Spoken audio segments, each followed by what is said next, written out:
Daily Trust News Center, this is the News Hour.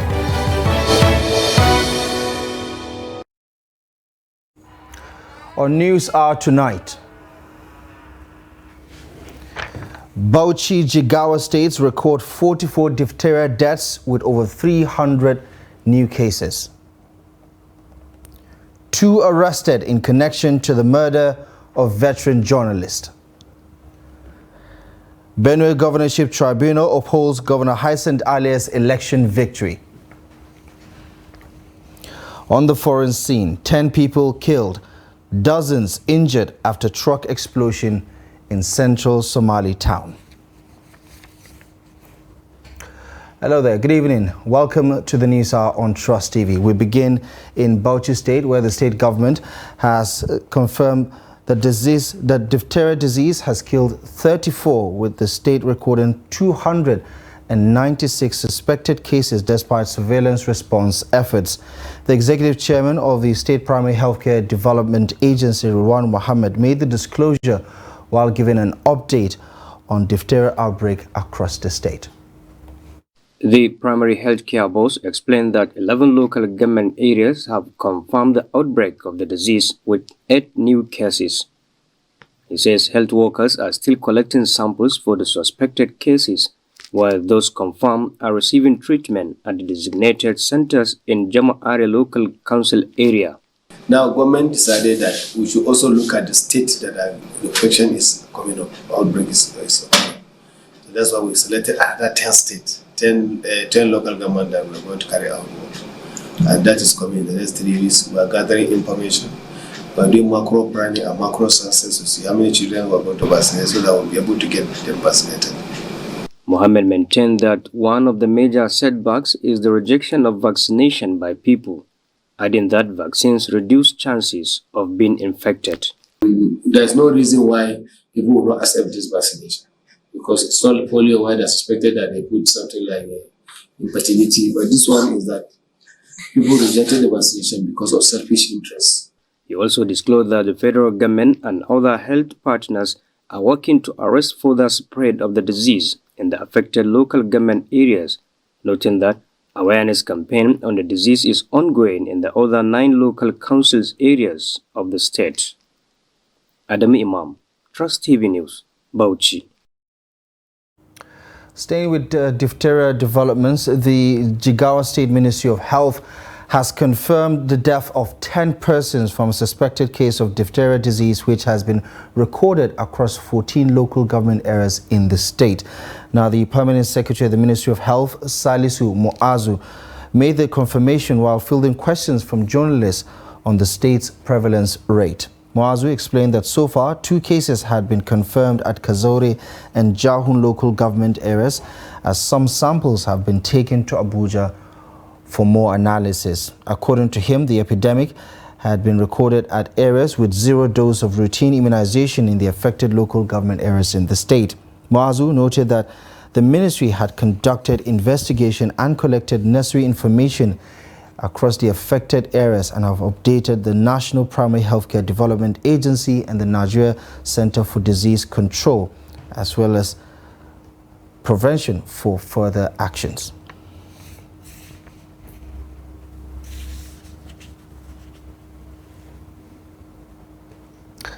To Zamfara State now, where the chairman of the Nigeria Union of Journalists, Zamfara State Chapter, Ibrahim Maizare, has confirmed the arrest of 2 suspects in connection to the murder of Hamisu Danjibga by the Nigerian police.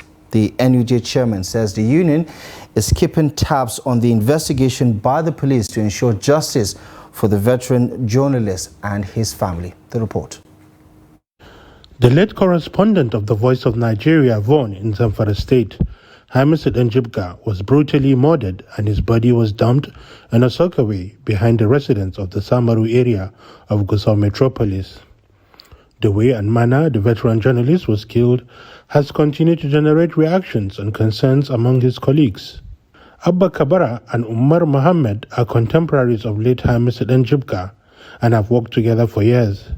They describe their colleague as humble, honest and hardworking. They want relevant authorities to ensure proper investigations into the circumstances that led to his gruesome murder and bring the perpetrators to justice to serve as a deterrent to others. I pray for the soul of the late Njibga. Njibga was a very nice gentleman, very nice man. I know him for several years, for over 20 years. The union at state level sent a very strong message to the police and other students to work hard and ensure that the perpetrators may be arrested and necessary investigation carried out in good time and ensure just and maybe prosecution also. The chairman of the Nigerian Union of Journalists, NUJ Zamfara State Council, Ibrahim Mezere, and the secretary of the Zamfara State Correspondent Chapel, Abdullahi Chakwa, vowed to follow up the murder case of their late colleague to ensure the perpetrators are brought to justice. To them, this is the only way to curb criminalities and crime in the society. So our life is at risk, but we must be our job. So our people should bear in mind that we can do it and put to better ways to make it I have never seen let's say fighting or exchanging word with anybody.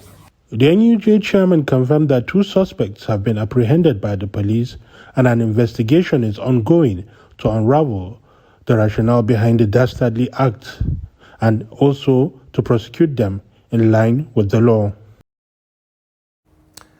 Staying in Zamfara, the incessant attacks, killings and kidnappings on the Funtua-Gusau highway remains militating factors against the socio-economic growth and development of the area as residents grapple with poverty and unemployment. The recent abduction of some female students of the Federal University of Gusau by suspected bandits re-emphasizes the need for a robust security measure that will guarantee safety of life and property. The report. It was a Black Friday for students of the Federal University of Gusau as they woke up to the unpleasant news of the abduction of their female colleagues at the Sabangida community a few meters away from their school. Trust TV gathered that over 50 female students of the institution and a protocol named Ibrahim Ezekiel were said to have been kidnapped at their private hostels at Sabangida and around the university community. Garba Buge, who is one of the security personnel of the university and an eyewitness, narrates his ordeal. When I heard the sound of gunshots, I thought my colleagues were the ones shooting, but later I found out that armed bandits were coming to the community. When I sighted them, I hid somewhere and reasoned that if I attempted to shoot at them, they would kill me. The armed bandits came in large numbers into the community on foot. They left their motorcycles somewhere outside the community. They carried deadly weapons. They started shooting sporadically to scare people away. They even shot at me, but the bullet only passed through my shirt but did not touch my body. I saw the armed bandit kidnapping the female student and taking them out of the community. The female students were many, but I cannot say the exact number abducted into the forest. Some of the students declined commenting on the issue for fear of possible consequences, considering the fact that after the last protest, which they staged against the abduction of 5 of their colleagues, the university's management later expelled some of them from the institution. The management of the Federal University of Gusau also refused to comment on the latest abduction of its female students. More from Zamfara as Governor Dauda Lawal has banned illegal mining activities in the state while giving orders to law enforcement officials in the state to take stringent action against violators. Over the years, illegal mining in Zamfara state has fueled banditry and other criminal activities. Governor Dauda Lawal, in a statement by spokesperson Suleiman Idris, noted that it is time, according to the state government, to end the disruptive activity and implement measures that will guarantee the safety and well-being of the people. He stressed that security operatives have been given strict orders to take bold actions on anyone found engaging in illegal mining in the state. The statement added that the move is to enable the state government assert total control of state resources and block activities that endangers the lives and property of the people. Elsewhere, troops of Operation Safe Haven have uncovered a gun manufacturing factory in Kafanchang Jema local government area of Kaduna State. The discovery followed a week-long intelligence operation which culminated to the capture of a wanted gun runner, Napoleon John, who has been on a most wanted list. According to the spokesperson of the operation, Captain Oya James, the suspect who confessed to the crime led troops to a concealed factory where arms of different calibers were sold by another culprit identified as Monday Dunia. Dunia also confessed to have been a gun runner for over 5 years, fueling the crisis in Kaduna and neighboring Plateau State. According to the spokesperson, a thorough search of the factory led to the recovery of 22 different weapons, including 7 pistols, 2 locally fabricated AK-47 rifles, 2 military-grade AK-47 rifles, and 9 revolvers, among many others. The police in Taraba State has arrested 20 suspected kidnappers as part of its counter-terrorism and banditry efforts. This followed intelligence gathering amid public outcry on the nefarious activities of criminals, which prompted the police to launch an offensive on the criminals hibernating in hotspots within the state. Parading the suspects before newsmen at the command's headquarters in Jalingo, the police public relations officer Abdullahi Usman says operatives recovered 3 AK-47 rifles and 1 fabricated pump-action gun. According to him, the suspects have collected over 30 million naira in ransom money from victims' families. Now, the suspects are part of a gang of armed robbers and kidnappers terrorizing Donga, Bali, and Takun local government areas of Taraba State. To Borno State, where the police command has arrested a repentant Boko Haram member for allegedly killing his ex-wife in the state. According to reports, the suspect killed his ex-wife for being in a relationship with another man. The command's public relations officer, ASP Sani Kamilu, while parading the suspect before newsmen, says the suspect was arrested after the police put him on a wanted list. Effort was then intensified to arrest the prime suspect, Musa Dauda, who is said to be her former husband and had disappeared and was declared wanted by the police. On the 21st of September 2023, at about 17:15 hours, based on a credible information, the suspect was arrested around Gadabul area of Dala Lawanti Meduguri by the police. As I was leaving, I still heard voices again. I returned and caught her with another man. Then I used hoe to hit her head. The man ran away. I became scared and buried her at the farm and ran away too.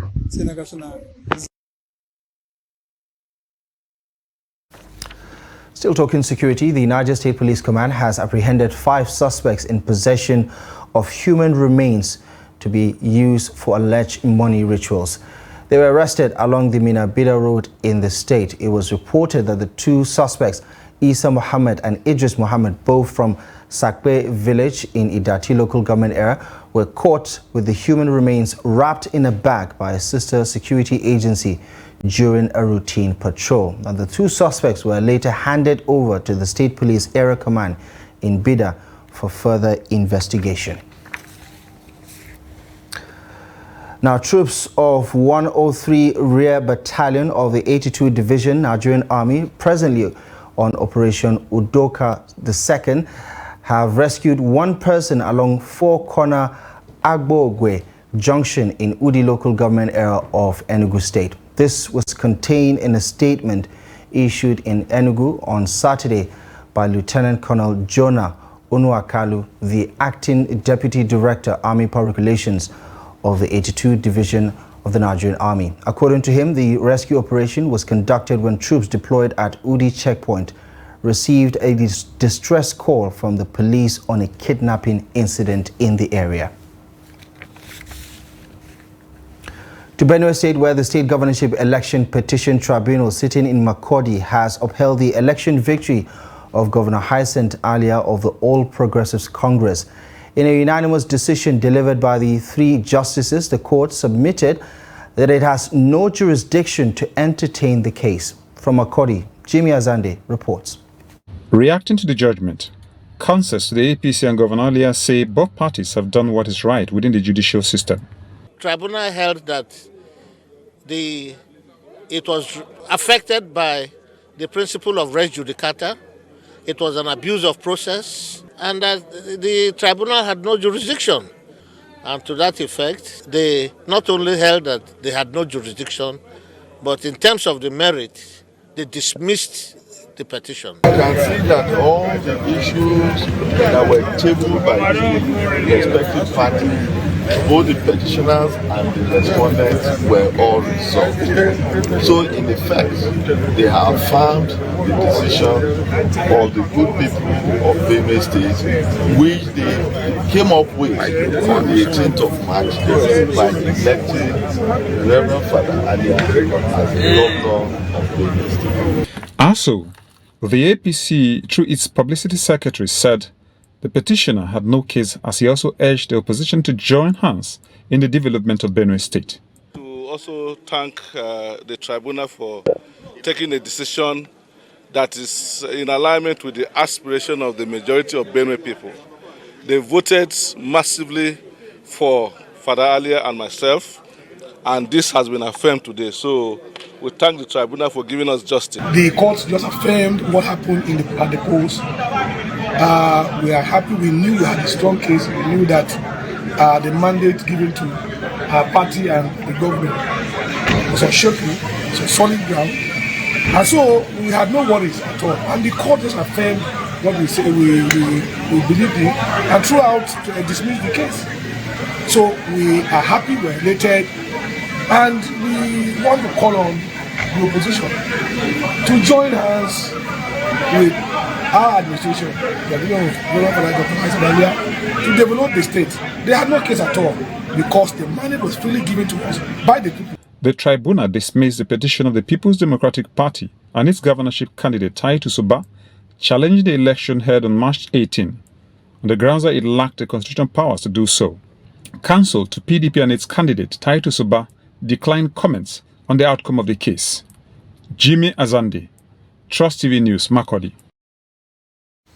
In other news, the House of Representatives says it will resume sitting on Tuesday to continue the first legislative year of the 10th Assembly. The clerk of the House, Yahya Nzaria, said this in a statement in Abuja on Saturday.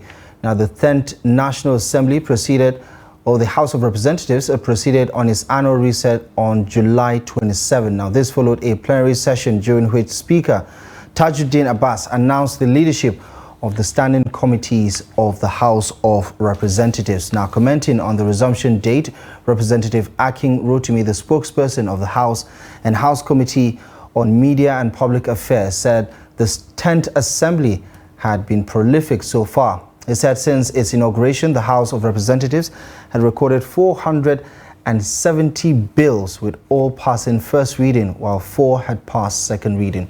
He added that there had been 175 motions considered by the Parliament, adding that in spite of the recess, it had continued to function as various ad hoc committees continued to carry out their crucial mandates. While you're watching the news hour on Trust TV, coming up ahead, we'll tell you the interesting, intriguing story of how Borno women IDPs are making a living by repairing phones. More on this and many other stories coming up ahead after the break.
Welcome back to the news. Here's a quick reminder of our top stories at this hour. Bauchi, Jigawa states record 44 diphtheria deaths with over 300 new cases. Nigeria Union of Journalists says 2 suspects linked to the death of veteran journalists in Zamfara have been arrested. Well, let's circle back to the case around the diphtheria deaths in different parts of northern Nigeria. A little earlier, I spoke to Clement Oloyede, who is the Bureau Chief for Daily Trust in Kano, and he had a conversation with a virologist on the recent upsurge in the caseload as well as death toll from diphtheria disease. Earlier, while trying to make sense of why we are having this recent outbreak of diphtheria, which has started since January, we spoke with Professor Abdulsalami Nasidi, a professor of virology and public health, and I asked him what he thinks is responsible for this recent surge in diphtheria deaths and cases across some northern states. But he said, first and foremost, we must understand that this is not a northern Nigerian problem, but it's a Nigerian problem. And he said the recent upsurge in diphtheria cases in the country is a true reflection of our current immunization status. He described our current immunization status as a zero immunized status, where we have about 2 million children that are on this zero immunization level. So I asked him that does this epidemic signpost an inadequacy in our routine immunization system? And he said that is absolutely correct. He said Nigeria as a whole, we have to stop playing the ostrich and face the reality. He said routine immunization is currently near collapse in many local governments across the country. So I asked him further what public health institutions need to do to step up mitigations efforts in states like Kano, Bauchi, and Borno that are worst hit.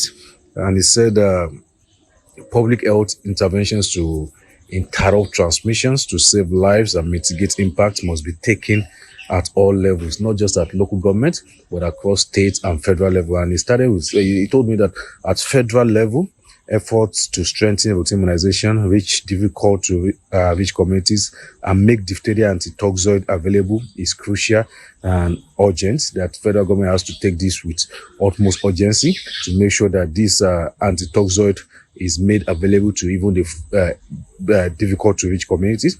And say at state and local government levels, community health workers must be mobilized and they must be empowered and positioned to conduct catch-up immunization activities. So that it's not just the routine immunization, but they must be constantly doing it to catch up where we are lacking behind.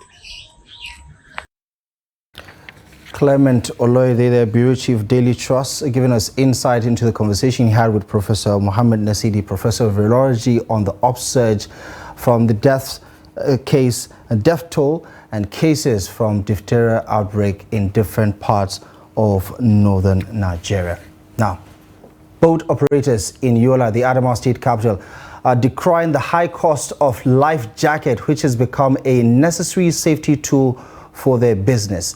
Now, this development is leading to a 100% increase in transport fares for passengers going to Cameroon from Adamawa State, going from 4,000 to 8,000 naira per individual. Now, the state government made the use of life jackets mandatory in light of recent boat accidents across the state. Silas Lawan has more.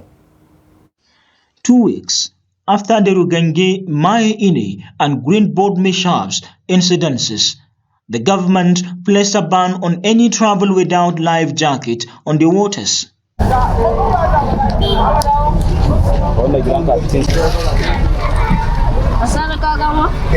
It is a journey that boat operators and passengers believe is expensive. They said the government is yet to fulfill its promise of providing life jackets. According to them, from Adamawa to Cameroon is 4,000, but they had to increase the fare to 8,000 to enable them buy life jackets that cost between 15 to 20,000 to save passengers' lives.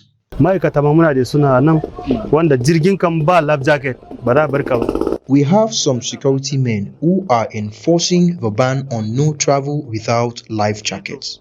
In fact, they will not allow you to even come close to the water if you are not wearing the life vest.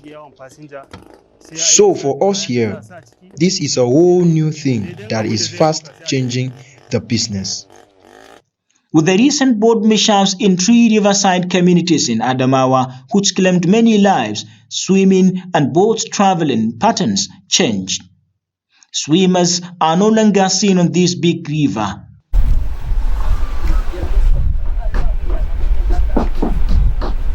Abubakar Umar is a boat operator who said he have not traveled for 1 week due to his inability to buy life jackets for the safety of his passengers. He called on the government to fulfill its promise.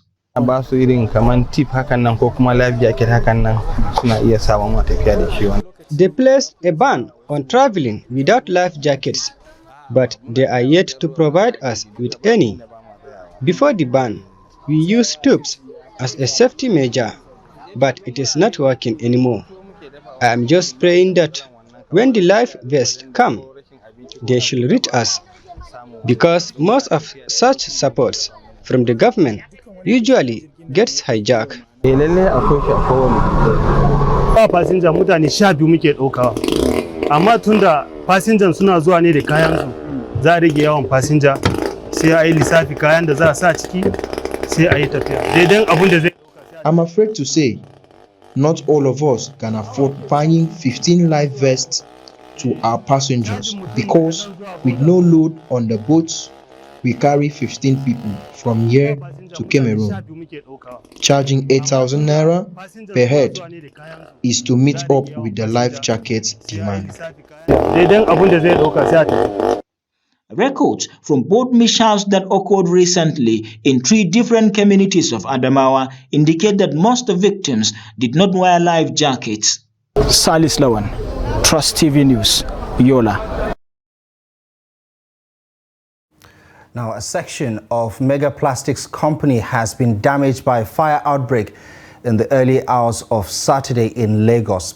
According to a statement by the Director of Lagos State Fire and Rescue Service, Adeshe Margaret, fire stations from Elupeju, Bolade and Alausa responded immediately after receiving the emergency alert to help handle the situation. Now, she said that the storage and factory sections of the petrochemical company were affected as the fire was being curtailed. Now, the statement also revealed that no injuries or deaths were recorded from the incident.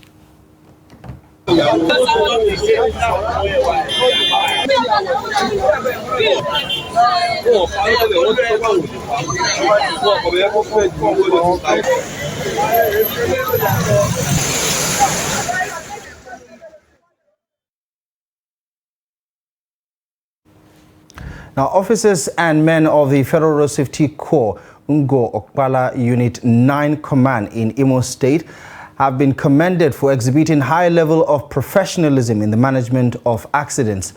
Now, this was demonstrated by their prompt response at a fatal accident scene along Owerri Abba Road in Ngo Okpala area of the state. Ajibade Awofeso tells us more. It was a head-on collision by 2 buses. The first one conveying goods and 1 other passenger outside the driver was heading to Owerri from Aba, the commercial hub of Abia State, while the other, fully loaded with passenger, was heading to Aba from Owerri, the Imo State capital. The unfortunate incident occurred when one of the drivers tried to overtake without proper checks, leading to a head-on collision. Conducting the Trust TV News crew round the evacuated vehicle at the unit command, the unit commander, Angela Fagbemide, said the impact of the collision was of high degree as both drivers were on a very high speed. And crashed into the other one head on. Let's move. But in this case now, we were fortunate. When notified of the incident, men of the unit, despite the non-functionality of their operational vehicles and ambulance, enlisted the help of their personnel and members of the public to get vehicles for the rescue mission. They equally recover large sum of monies belonging to some of the market women involved in the crash, which they handed over to their family members who turn up. Some of them expressed gratitude to the personnel of the command for their professionalism. The cash is a total of 1,298,700 750 RS 9.44 Ngokbala, we hand over this recovered money to you. And we wish your mom quick recovery. Amen. Hand over these recovered items to you. The sum of 47,500 naira and some personal effects, some travel documents. Thank you. Thank you. Thank you. Contrary to the claim by some reports making the round on the social media that all victims of the crash died, the command say only 3 persons died, a position the doctor who attended to most of them corroborated. 11 that were brought to Iowa. We certified 2. 2 were brought in dead. Then others survived. 9 of them survived. We have discharged we have discharged about 3. We transferred 2 others to another hospital. As we speak, 4 are still in our facility. Some of them have been discharged and reunited with their families for further treatment, while others are still recuperating at the intensive care unit of the hospital. The commander cautioned drivers to desist from overspeeding and shun the act of overtaking vehicles without proper checks while driving. Ajibade Awofeso, Trust TV News, Owerri. The Directorate of Road Traffic Services has impounded 144 vehicles for violating traffic rules in Abuja as part of a routine operation within the federal capital. Trust TV's Abdurrahman Umar reports. It was not the usual day for road traffic offenders in the nation's capital, Abuja, as the Directorate of Road Traffic Services carried out enforcement of traffic rules operation. During the operation at Galadimawa, 40 vehicles were impounded. In Area 1, 35 vehicles were impounded, while 40 traffic offenders were apprehended at Area 3. In Wuye, 107 commercial tricycles, 144 vehicles, and 190 motorcycles were impounded for various offences ranging from parking in an unauthorized areas, driving against traffic, among others. Abdulatif Bello is the Directorate of Road Traffic Services. To be on the side of the law, and then to obey simple rules and regulations. What we have done is to ask them to operate within registered and defined taxi ranks and not to pick indiscriminately from the road corridors. And again, we have asked the Kekena-PEP to operate within the confines of the route plan already agreed upon. They are not supposed to come into the city. They are supposed to provide last mile for people, commuters that are going into estates and towards the suburbs of the city. So as long as they keep to the agreed simple rules and regulations, then of course it will be cheaper for them. But if they continue to flout, I'm sure cost will be used as a means of compelling them to obey the simple rules and regulations. Owners of the impounded vehicles will face mobile costs. Abdurrahman Umar, Trust TV News, Abuja. Members of the Trade Union Congress are threatening to embark on an indefinite industrial action in Lagos following the continuous suspension of activities of one of its affiliates, the Road Transport Employers Association of Nigeria. The TUC president, Festus Osifo, told journalists in Abuja that the union will begin with a mass protest in the state on Monday. According to him, the Lagos state government had technically proscribed the association in the state, which led to the taking over of motor parks and subsequent locking up of their offices. He alleged that despite numerous letters to the state government, no action had been taken to resolve the concerns raised by a court decision back in 2022 to overturn the state government's suspension order, which resulted in a deadly clash among some of its members. Osifo bemoaned the failure of mechanisms for peaceful resolution of the situation, stating that the TUC had used all appropriate means of engagement, including letters and meetings with the Lagos state government. He added that ahead of Monday's protest, the union has informed the Director General of Department of State Service, the Inspector General of Police, and the National Security Advisor to provide them with adequate security during the protest. Now, reacting to the development, the Lagos State Parks and Garages administrators on Saturday kicked against a planned protest by the state chapter of the Trade Union Congress of Nigeria in support of one of its affiliates, the Road Transport Employers Association of Nigeria, saying the union should abort the planned protest. The association, in a statement on Saturday by State Secretary Abdurrahman Amusan, described the development as disturbing, debasing and demeaning of the position of the mother body to relegate to chasing shadows. The association argues that the existence of the Lagos State Parks and Garages Association was in line with a pronouncement of the state government. It also cautioned the TUC president and his supporters to abort their quote planned protests and not to allow themselves to be used, or to rather to be dragged into the stormy waters of the transport union by Musa Muhammad, who is the national treasurer of the TUC. In his view, the protest would amount to acting in contradiction of the court ruling. Now, traditionally, it is incumbent on the husband, who is usually regarded as the breadwinner of the house, to provide and cater to his family's every need. However, modern society is witnessing a significant shift in this area, with some couples opting for something considered unconventional by sharing the financial burden of the home front. Trust TV's Bello Musa speaks to a cross-section of Kaduna residents on the concept of joint financial responsibility by couples. In African culture, husband is the head and the provider of the needs of the family. Against the spirit of this culture and the tradition, couples now jointly work to cater for the family need due to many reasons. Some Kaduna residents express their views on the splitting of bills in the matrimonial homes. Once you have a joint account in the family, which is maybe you are funding the account and your husband is funding the account, you can use the money to do some emergency. In terms of emergency, like maybe your children are sick, you might use the money to take them to the hospital and the rest. I think it's a good idea and I can do that. Yes, couples buying things together, sharing responsibilities within the family is a good thing. In fact, it's a sign of unity amongst the family. The issue of a joint account is something that is happening in the Western world, not in our culture here. In our culture, we have seen it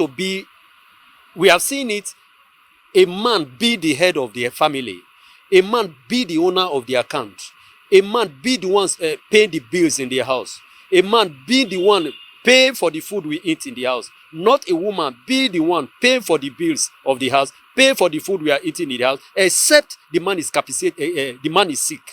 In the olden days, during our own time, we do everything with our couple. Like our wife, we can do whatever we like, say, so see this, because we have good thinking during that time.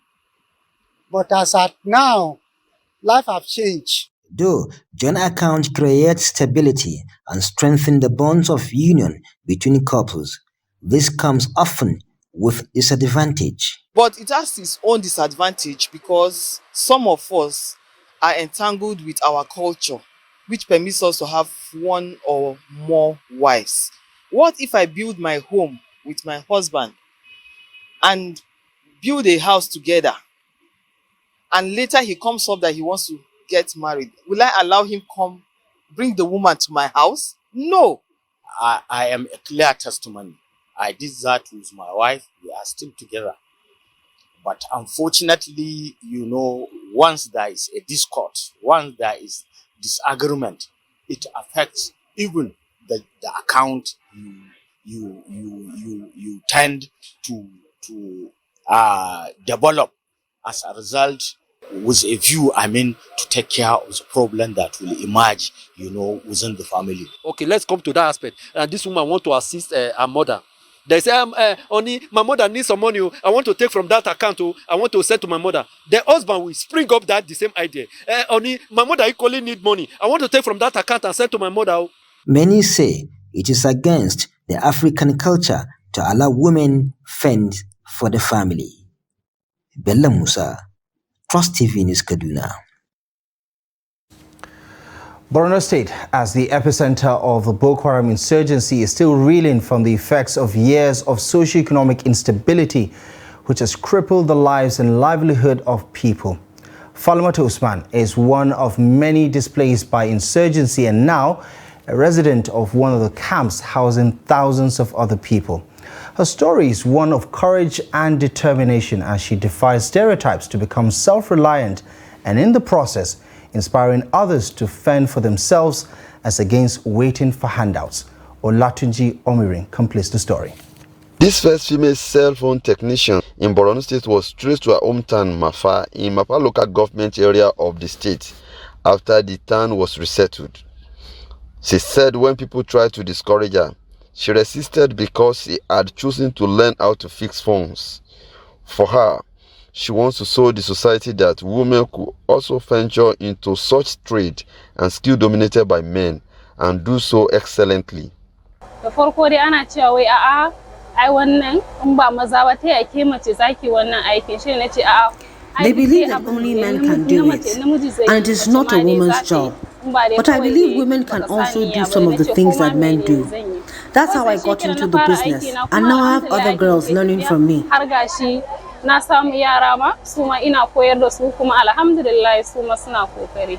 Daga baya da su da Now the men who didn't want me to get involved are the ones bringing their daughters so I can teach them.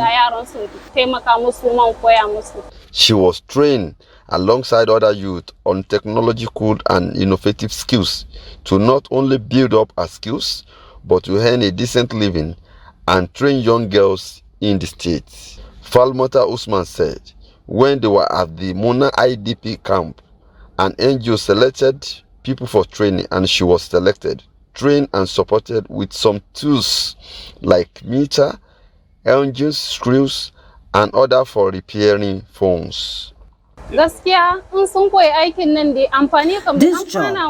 really help them become self-reliant and earn a living, which will help sustain their families, especially because they have been displaced from their homes.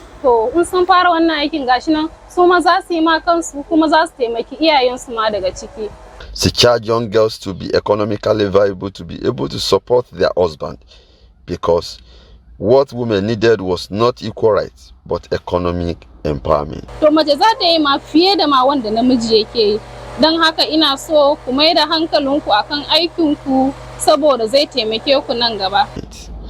One of the trainees, Aisha Mustafa, said although she was initially apprehensive, she's enjoying it and hopes to train other young girls in the community. We saw her do it and how she became good at it. That motivated us to do it, and we're making progress. They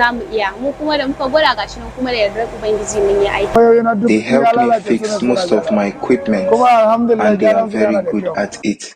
A community mobilizer and social media influencer, Dogo Setima, has this to say. I'm calling on the state government to support and invest much on this girl child education. He urged relevant stakeholders and government at all levels to ensure that more rural communities encourage people like Falmata Usman, who broke all barriers, to chart a new course for our lives and those of our trainees. Olatunji Omirin, Trust TV News, Maiduguri. Staying in Maiduguri, festivals remain one of the major ways of successfully preserving and transferring cultural heritage, norms and values of a people from one generation to another. Now in this report, Adamu Gulde captures the mood of children who organize a special Durbar in honor of the Shehu of Borno to showcase their talents and appreciate their heritage. Durbar and horse racing are among the long-standing traditional activities of Borno which are still being held and cherished by the people of Borno and its environs. They also serve as a source of tourist attraction. Kanam Students Association from various tertiary institutions came together and organized the Durbar to showcase the culture and tradition of Kanam Borno, with 10 contingents participating in the presence of the Shehu of Borno, Abubakar ibn Umar Garbey Al-Amin El-Kanami. The children on their horses were all colorfully dressed with their traditional attires depicting how the traditional title holders performed during Durbars, with district heads participating, and led by the contingents of the Waziri of Borno paying respect to the Shehu as tradition demands. The Shehu of Borno, Abubakar Ibn Umar Garbe Alamin El Kanami, flanked by the Secretary, Borno Emirate Council, district and village heads, as well as other traditional title holders, attended the children's Durbar. Speaking during the event, Zanna Hassan Boma said it was a delight seeing children emulating what elders are doing, describing it as sigh of relief and unity among the population. This really gladdens my heart. What these young children did is a good thing, and it proves once again that the history of Borno will always be remembered, and we are grateful to the Shehu of Borno for his support to them. As a son of the royal family of Kanum Borno, I am really happy to see this day. I recall that 14 years ago in Borno, we had nothing but insecurity, but all that has changed now. I therefore urge everyone to redouble their efforts in praying for peace in our dear state. The district head of Mafan Abba, Kawu Shehu Abubakar, on his part, expressed gratitude to Allah for restoring peace to Borno and called on the people not to relent in offering prayers. He thanked the Shehu of Borno for his support to children to organize the Durbar and concern for his people at all times. The Kachala Ali Marimi of Dikwa, Kachala Buba Wuroma, called on the people of Borno, particularly elders, individuals and the organization to support such programs in order to promote the culture and tradition of Kanem Borno Empire. What these students have done is a good thing, and it has been well organized. I saw the real village heads and traditional rulers. It impressed us that we want to continue this kind of history in Shehu's Palace. We organized this event for the first time. Years ago, we had Kanuri different groups, but now we have come together to promote the value of our Kanuri tradition. Now this event will continue to present our culture, and this is a matter of pride for the students of Kanuri. The President, Kanemi Student Association, said the Durbar is part of their annual event to celebrate Kanuri Day and thank the Shehu of Borno for his support and personal presence at the Durbar. Beautiful scenes there. Well, you're watching the News Hour on Trust TV. We'll take a quick break.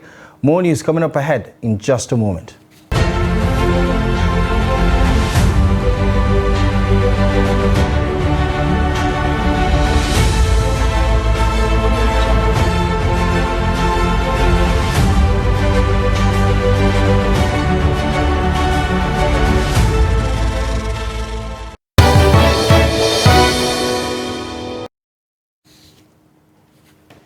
Welcome back to the news. Now let's join Chiamaka Nwanfo for today's business update.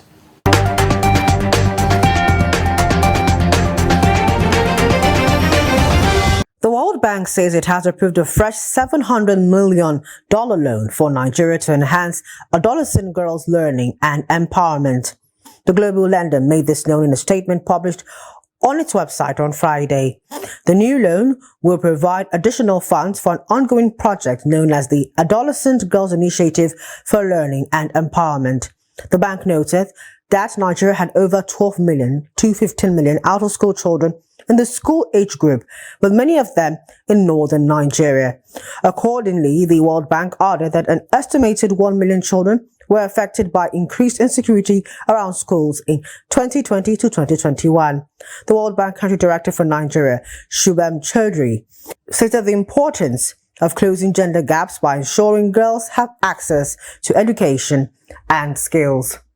A total turnover of 3.911 billion shares worth 30.379 billion naira in 38,536 deals was traded this week by investors on the floor of the exchange. The financial services industry, measured by volume, led the activity chart. The oil and gas industry followed in second place, while the ICT industry came third. Trading in the top three equities, namely Universal Insurance PLC, Owando PLC, and United Bank for Africa PLC, measured by volume, accounted for 2.212 billion shares worth 8.907 billion naira in 7,593 deals, contributing 56.56% and 29.32% to the total equity turnover volume and value respectively.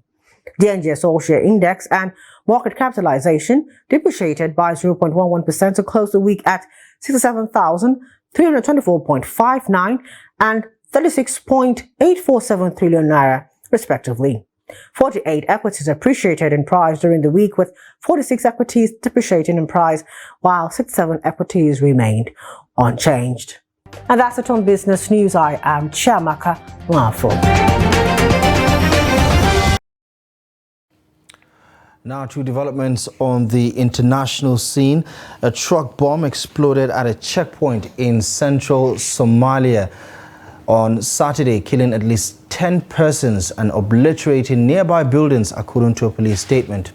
It was not immediately clear who was responsible for the attack, but the terrorist group Al-Shabaab frequently carries out bombings in the Horn of African country. Police officer Ahmed Aden said he has so far seen over 10 bodies, including soldiers and civilians, and over a dozen people injured, but the death toll is sure to rise. The town is in central Somalia's Hiran region, which has recently witnessed battles between the military and Al-Shabaab fighters. Aden said the dead include 5 police officers who fired on the truck in a failed attempt to stop it ramming the checkpoint. Nearby buildings and shops were reduced to rubble along with the checkpoint. Al-Shabaab has been battling Somalia's central government for more than a decade, aiming to establish its rule based on strict interpretation of Islamic Sharia law.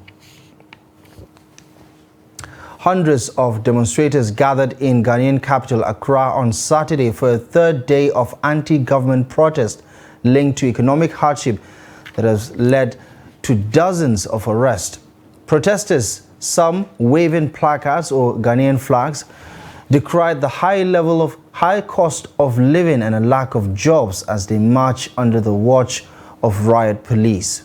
The gold, oil and cocoa producing nation has been battling its worst economic crisis in a generation, brought on by spiraling public debt. Police blocked the road to prevent protesters approaching the Jubilee House, which is the seat of the presidency, which the organizers, Democracy Hub, have vowed to occupy. On Thursday, police say 49 persons had been detained for unlawful assembly and violating the Public Order Act on the first day of the 3-day action. There was no sign of further arrest, and the situation appeared calm on Saturday.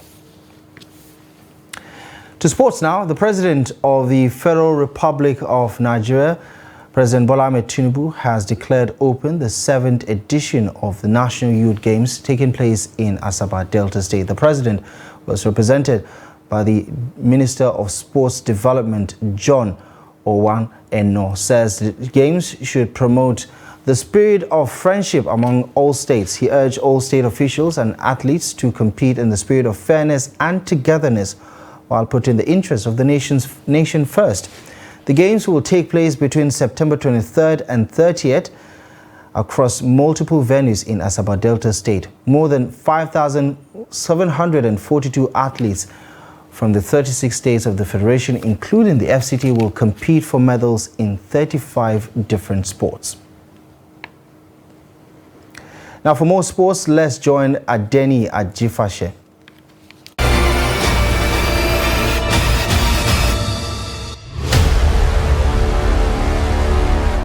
Team Nigeria won the majority of the tickets to Paris 2024 Paralympic Games at the International Table Tennis Federation African Para Championships in Giza, Egypt.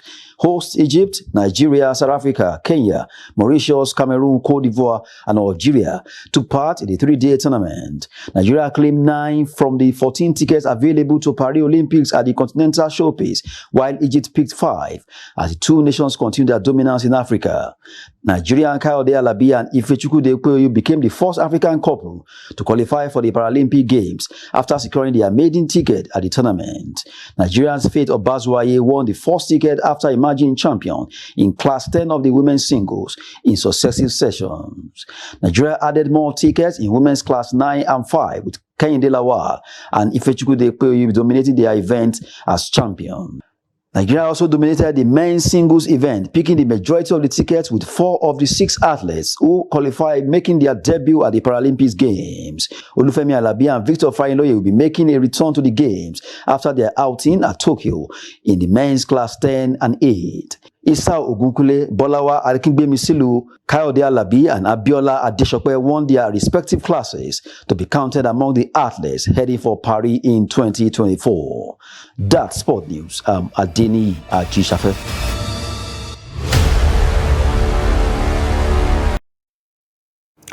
Well, that sums up our bulletin for tonight. Thank you very much for joining us. We do appreciate you for your time and company. Feel free to follow us across our social media platforms to catch up on our content and visit trusttv.com for more news.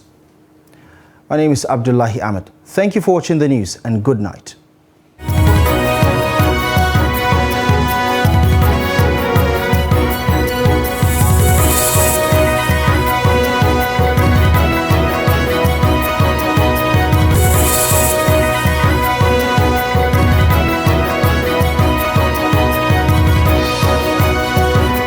From the Daily Trust News Center, this is the News Hour.